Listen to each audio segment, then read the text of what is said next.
Long ago, the world was nothing more than an endless sea, cloaked in a boundless sky, reaching as far as could possibly be imagined. It's fascinating to think that without the efforts of a strong fan campaign, the original version of Xenoblade Chronicles may have never seen a North American release. Even many years later, Xenoblade Chronicles feels remarkably ambitious. The immense scope of its world is still captivating, the battle system is still engaging, and the characters are still endearing.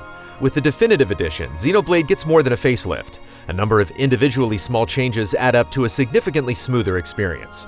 The brand new story adds a surprising amount of narrative depth, echoing the themes of the main game and further developing some characters. Meanwhile, the graphical improvements only accentuate the game's best aspects, helping to keep things fresh, even if you've played before. Wow. No matter how many times I see this, I never get used to it. The exploration in Xenoblade instills a tremendous sense of adventure, like you're actually inhabiting a place that is grand and dangerous. Other games in the genre largely feel flat and constrained in comparison. Here, you're given absolutely massive areas to roam freely, and a number of small design decisions incentivize curiosity. The maps for each area aren't revealed to you all at once, and in an effort to uncover every bit, you find fast travel points, unique monsters that drop valuable loot, or even secret areas. Collectible items marked by glowing orbs are all over the place, pushing you to go just a little bit out of your way to grab them. Filling out collections offers rewards, and although they're easy to ignore, it makes charting a new locale all the more enticing. For the sake of all the people of this world, that they may decide the future as equals. That is the vision I choose to guide me. How you get through an area can be just as interesting as what you find in it. There's a lot of emphasis placed on vertical movement, whether that's finding a way to ascend a mountain, diving deep into a cavern, or better still, leaping off a high ledge into a giant body of water below. There's a great amount of visual variety, and areas actually feel distinct because of the different ways you have to travel through them.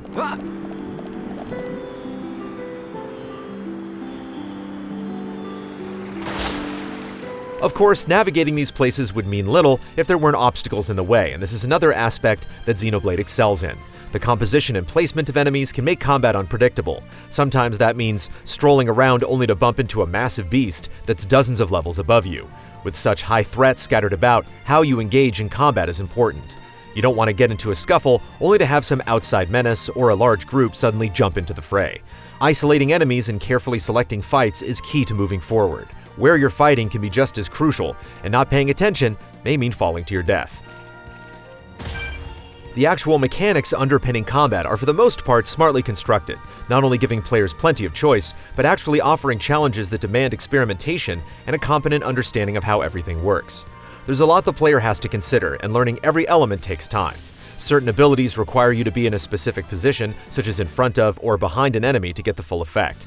It's also possible to daze enemies, which is obviously very powerful, but getting to that point is often a multi-step process, and an individual character may only be able to do one or two of those steps. So who you bring into battle, what abilities they have, and how you level those abilities up are all vital decisions, not to mention various gear choices, which can dramatically change the potential of a character. Don't get tired.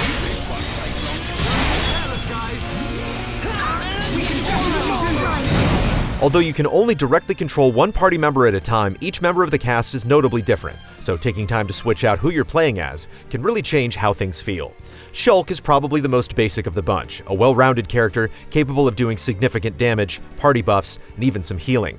Riki, on the other hand, is less straightforward. He can absorb a lot of damage, but he's also capable of inflicting a variety of ailments on the enemy, and even has a move that does increase damage for every ailment the enemy has. Learning nuance matters because the game punishes complacency, especially later on when boss fights get much more challenging. You may have to rethink your approach several times to achieve victory, but arriving at that point is fulfilling. It's because Xenoblade places so much emphasis on thinking things through that it's all the more frustrating when the game doesn't hold up its end of the bargain. Simply put, the AI is just not very bright, occasionally putting themselves in compromising positions or acting in puzzling ways. Such behavior can definitely be worked around, but there are moments when you wish you had more control. I'm not doing too well. Let's focus our efforts. The story is just as much a reason to play as many of the other great elements. There's an abundance of history to uncover, and the game delivers that history in such an intriguing way. Rather than giving you everything up front, Xenoblade does an excellent job of teasing the player forward, constantly adding new variables that propel the mystery even deeper. The build-up is excellent. and when it's finally time for a payoff, the game goes for it in dramatic fashion. The characters all add something as well, with many of them having solid reasons for fighting as hard as they do. Seeing them develop over the course of events is just as interesting as the greater plot. Unfortunately, Xenoblade is not without its tropes and falls back on the tired power of friendship routine in a way that's predictable. It's not that there's anything wrong with that particular theme, and it is relevant to the struggle at hand, but the game can present it in a way that feels unoriginal and too on the nose. Thankfully, there's more than enough going on to keep things lively, preventing that particular issue from being too distracting.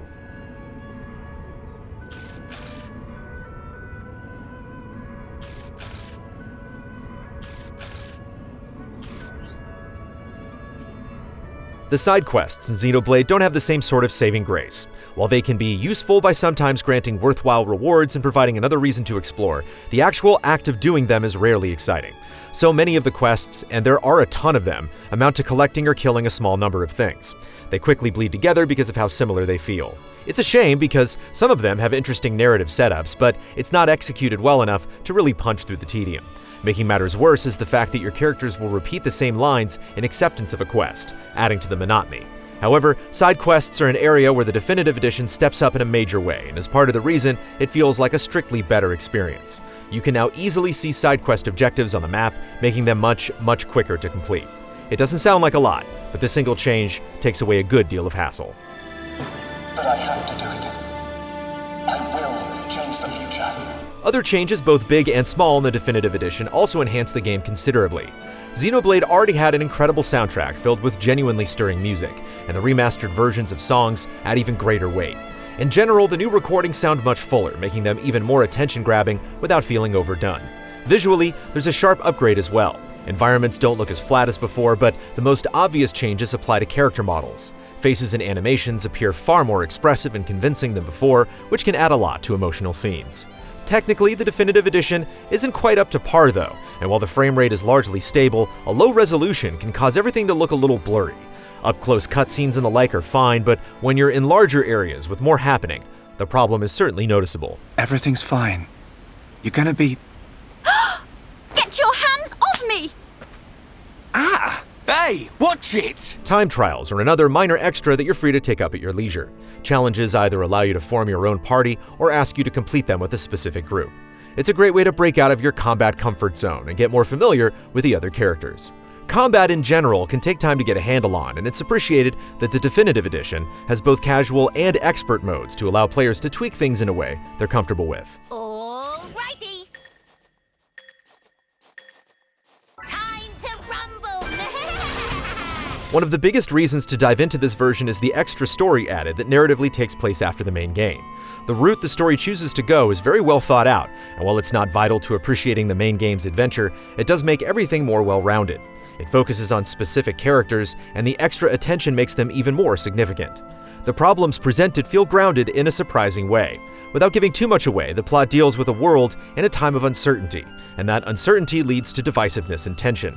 Seeing characters strive to reach common ground is very investing. The struggles and competing motivations that slowly make themselves known feel believable in a way that games don't approach too often.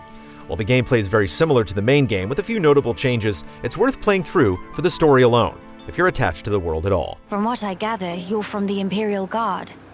Are the swords you carry just for show?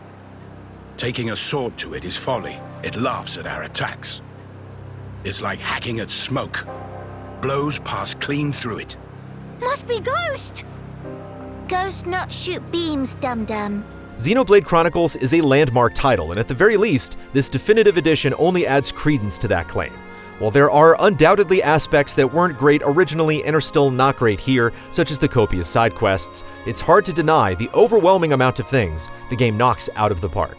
There is a compelling story brought to life by great characters, a thoughtful battle system, and a generous world that's a joy to explore.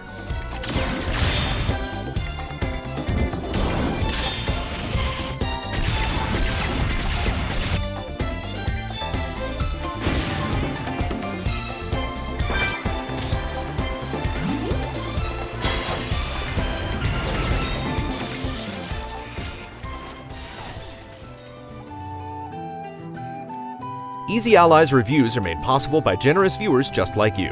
If you like what you see, check out patreon.com/easyallies to help us make more. For just $1 a month, you can gain access to weekly updates, spoiler discussions, and exclusive shows.